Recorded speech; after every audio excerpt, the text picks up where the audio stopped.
I bet that you started your agency to make money. And so if that is true, then whether you like it or not, you are going to be dealing with finance. Now, I've run a CFO firm in the agency space for the last 3 years. And so I also know that unless you're one of the very rare agency owners out there, that finance is probably not one of your favorite topics. And that you probably have a lot of questions, that you don't really know what is going on, and that you're probably just kind of winging it when it comes to it. You know, you might have a bookkeeper, you might have an accountant, but you're just taking on more clients and trying to spend less than they're paying you. That is what you're doing, and I know that is giving a lot of questions. And so that is why in this video, we are going to have a session that is appropriately called What the F is Going On with My Agency's Finances. So let's dive right in. I'm going to start with a bit of context, and then I'm going to tell you exactly what the F is actually going on, and then how can you get on top of this? What can you do today to feel in control and to make sure that you're actually going to be making as much money as possible for the stage that you're at? So let's get started. First, a little bit of context. This is what we see with almost all of the agencies that we've now worked with. You know, that's that at the start, it is easy. You know, you get a couple clients, you're doing the work yourself, or you have a couple contractors, and you're just making good money. You know, 10K, 20K, maybe even 30K a month, you can pull out working as a freelancer, essentially. After that, if you decide you want to grow this further, that's when it becomes a business. You know, that's where it becomes an actual agency. But that is also where we usually see that things get far harder, because now you're dealing with people. You have lots of team members that you need to keep happy, lots of clients to keep happy, and just the operational complexity of dealing with people is what causes this slowdown of your profit. You know, because people always want raises, they want to get paid more, they need new tools, they want to get time off. Then you need to get managers in place to manage these people. You need more systems to actually help the managers manage. And then, you know, you also have the clients who always have more demands, who want different scopes. And it just becomes a lot. And that is what causes like spend just to go through the roof and your profits to slow down. No matter whether you're actually growing in size, we've seen so many cases where the profits just stay pretty much flat, and there's just so much headache, so much complexity. And so that is why it is so important to actually know what's going on with the numbers so that you can see what is causing these issues, because it is possible to keep scaling. That is the whole point of this session here, to uncover that. Now, first, I want to share it. There's no magic pill here. You're still going to need the clients. You need the team. AI is going to help. It's not going to solve all the problems. Clients still want performance. Team members still want to get more money. And so unless you become a software business, there's still this hard element that is needed. But that's a good thing, because if it was easy, then everyone could do it. There would be, you know, way too much competition and your prices would drop. And so the fact that it is hard is a good thing. But you just need to know how to manage it. And that is where I want to do a little bit of a humble brag, because right now I'm training for an Ironman, and this is the perfect analogy to this situation. Because like if you think of like an Ironman, right, you know, and you compare it to a 5K run, you know, it's still running, it's exercise. The difference in what is required and what goes into it is worlds apart. You know, it's not just the distance or the time it takes. It's the training. It's how you look at your heart rate. It's the carb intake, your sodium, your training hours, the gear that you need. And so it's like, yes, it is both a sport event, but it is worlds apart. It is the same for an agency. You know, if you're treating your agency now still as a freelancer or as just an easy 5K run, oh, I'm just going to sign some clients, I'm just going to bring in some contractors, we're just going to keep scaling, and I have bad news for you, because it's not going to work. You know, making a lot of money is hard. There's a reason most people don't make money. It's the top 1% that does over $1 million a year. Most businesses never get there. And so if that's where you want to go, you need to look at it like an Ironman. You need to be training for it. You need to have all the right data. You need to have the right people in place. You know, you need to be tracking what's going on. Don't just leisurely treat your business as like this, hey, some clients, some people. It is harder than that.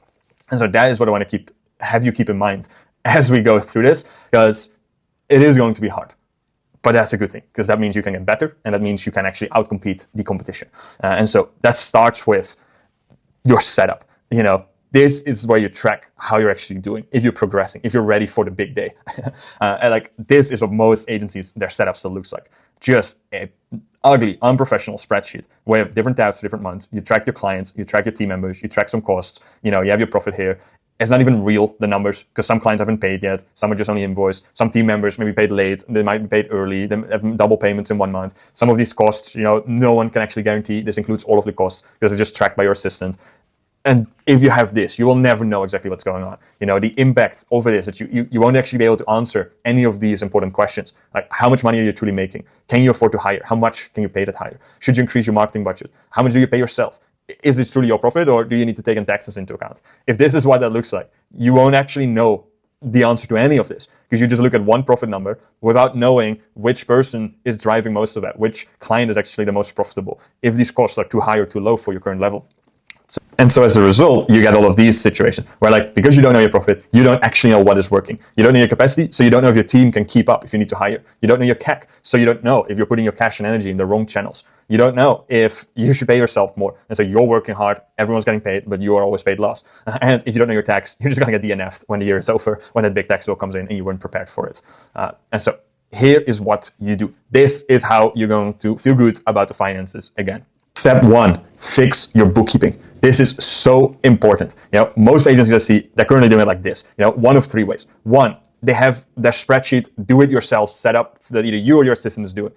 You're manually typing the shit in Google Sheets. It's always late, costs are missed, it's disconnected from cash, you're guessing. All of the stuff we've just discussed, doing it yourself, it's a big no-no. Like, you, especially in 2026, with all the tools available, you cannot be wasting time on this and having it done poorly. Second, a tax bookkeeper. So many of these setups that I see, they're just like this. Yes, things are recorded in QuickBooks or Xero, but they're not split out properly. You can't see your service lines, you can't see your cost of goods. All your team cost is just salaries. And it's always late. And so you get it maybe on the 15th or 20th of the month, you get your P&L from the last month. It doesn't mean much. You don't read it, you don't use it. And it's like, yeah, you think you have your finances sorted and maybe it's fine for taxes, but you don't know what's going on. And so here's what real bookkeeping looks like. You have a chart of account. That means the categories. We're going to cover that on the next slide. That's built for your agency based on your service lines, your department, your expense categories. So you can actually see how costs are trending over time. Then there's a shared weekly with you so that whenever you need to make a decision, whether there's a raise, whether there's a new hire that needs to be made, you can see what are my costs actually like, what is going on right now. That's what you want to know. Then also cash versus accrual. Big topic. A lot of people just record it on cash, which means whenever money comes into the account, or whenever money goes out of the account, that's when you record it. So many issues with that. One, if you have like a big PIF that you collect, now 1 month look great, the other months look shit. Or if there's an unpaid invoice, this now just falls in a later month, whereas you actually earn that money in the current month. Again, now there might be a double payment later on, or again, everything just looks all over the place just because it is based on cash.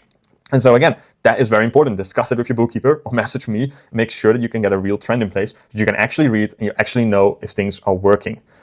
Now, here's my first little gift to you. This is what your chart of accounts should look like. Of course, you have to change this for your agency, but this is the example that you should use. For your income statement, your revenue split per service, your cost of sales with all of the delivery costs in there, operating expenses, all the sales, operational and general sections split out clearly, and then any non-operating expenses that you might still want to run on your P&L, but it should be separated from how much you are making. Just imagine if your P&L looked like this.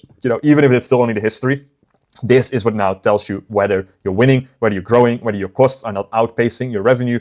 This is actually what gives you the detail. Then on the balance sheet, this should be a little bit simpler. Still just so important. Keep your accounts receivables in there. Properly split your bank accounts. Maybe even make a separate tax account that you can put money aside, put it in there.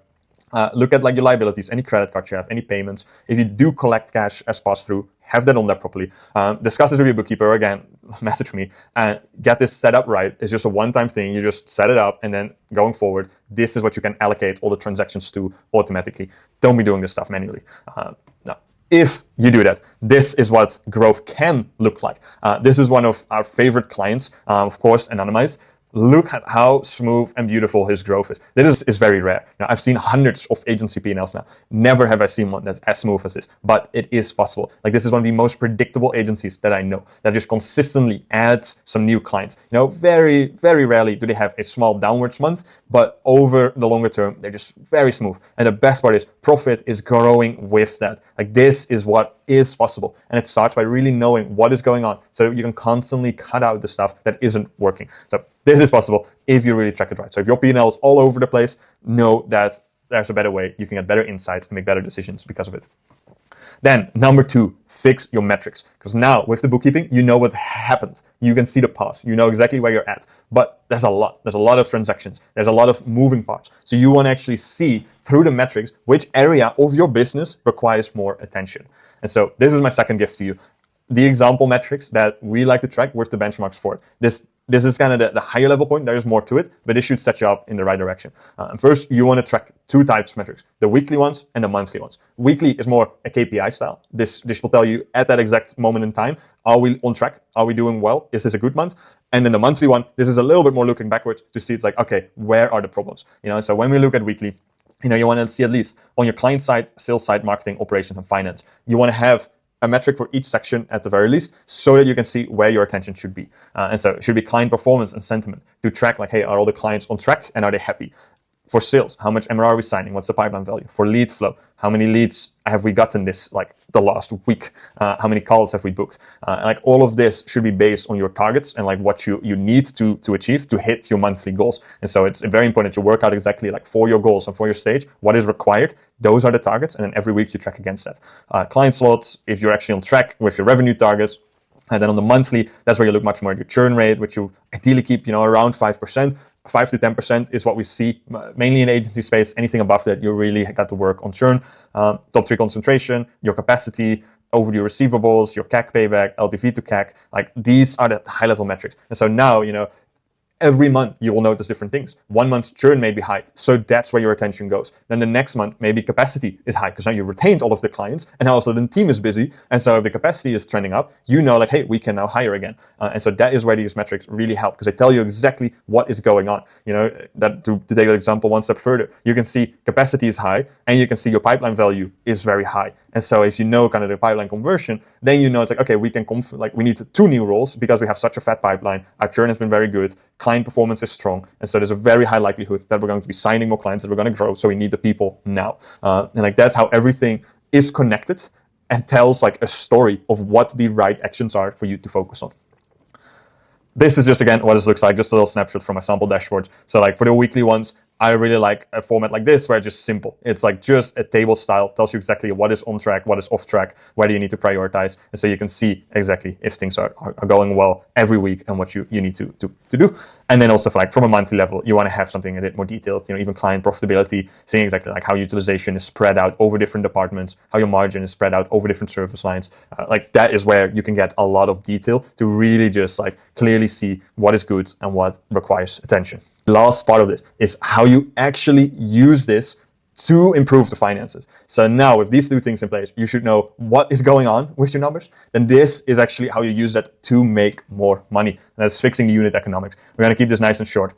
So in this example, we're talking about price. This is something that many agencies still have doubts on, how should we price this service or this scope?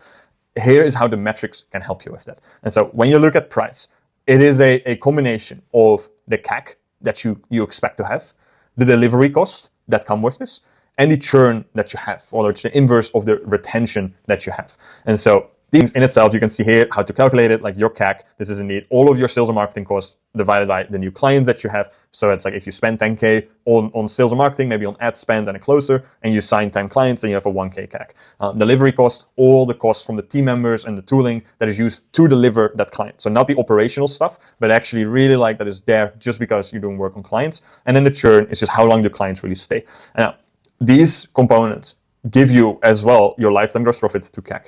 But here it's broken out in these 3 things. So how you can think about this is that the right price is a combination of what CAC you can get, the delivery cost, and the churn, as I said. So an example, let's say you have a CAC of 1,000. So that is something that you can very rarely really get down. Unless you completely change the offer, your CAC is usually quite fixed. Of course, it will go up sometimes, but you're never going to get CAC to 0. So let's say your CAC is 1,000. Then you also know that your churn is likely 10%. So you keep a client for 10 months. That is how it typically, how churn works. So you keep your clients for 10 months. And so let's keep delivery costs just simple as well at 1,000. Then now what we know is that it costs us 1,000 to get a client. This client will then likely stay for 10 months. And it costs us 1,000 to deliver that. So we know over these 10 months, we already have 10K in costs to deliver this client that we also paid 1,000 for. And so now we can see it's okay, well, how much do we need to charge to offset both this delivery cost over the lifetime and the actual CAC? And so if we were to charge 1,000 for this service, we would be losing money over these 10 months. If we were to charge 2,000 for this, we'd have a 50% margin. So we're earning 1,000 a month on this client. We're doing that for 10 months. So we have 10K in profit on this client, and it costs us 1,000 to get it. So that's great. That works. That gives us a lifetime gross profit to CAC of 10 to 1, which is amazing. We want to stay about 5 to 1. And so now we can also see what is really the range that we can play with. If we were to charge 1,500 for this, we would only make 500 profit, but over 10 months is still 5,000 in profit. with our CAC of 1,000 is 5 to 1. So we know based on those expectations or those numbers, and those are the numbers you want to be tracking every month, you can see it's like, hey, this service based on these stats should cost us or should be priced at least at 1,500 a month. Anything above that is just going to be exponentially better. And so that's where you then start to pair it in with your close rates. And so like if, you might want to start this off at like a 2K a month. If your close rate is above 30%, then you can say it's like, okay, hey, let's make it a bit more expensive. If your close rate is very low, it's not really booking calls, then you can lower the price as well. And so that is how you can make sure that, like, based on the metrics, you can actually really figure out, is your agency set up to make you as much profit as could be? And so that's where I want to leave it with. Here, like a final quick example. This is also from an actual agency that we work with. Without to boast too much, he hired us at this point here in after June, when he hired a lot of people, made a loss, got stressed about the numbers. We came in, we helped set this up, and then after that, because he already had a very strong agency, very good retention, but he was just hiring too quickly. So after that, we made sure that we put the right people and the right clients, that we didn't hire too much. And because we saw all the numbers, he just had very strong months after and actually sold his agency here at the end of the year.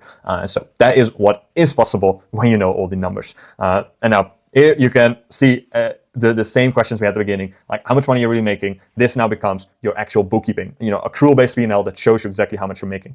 Can you afford to hire? This now becomes your utilization and your sales forecast. Based on the numbers, you will know if you can hire. This is now how much should we spend on marketing. This is the CAC that you're getting and the profit of your services to see like how an increase in CAC may offset that. And so again, just based on the numbers, we can see, could we increase our marketing spend? Then how much can I pay myself? This should just be the owner pay amounts that you have set and that fit within your profits based on your P&L, based on the metrics that you have. And then, is this profitable or taxable? This just becomes simple. You just got to set that apart. And so that is what the F is going on with your finances. I hope this session was useful. As always, if you want more info, you can watch all the other videos on this channel or just have a call directly with me. I'm always happy to talk about finance. I'll tell you exactly what we do. And if you need any help, then I'll be more than happy to do so. So I'll see you in the next video.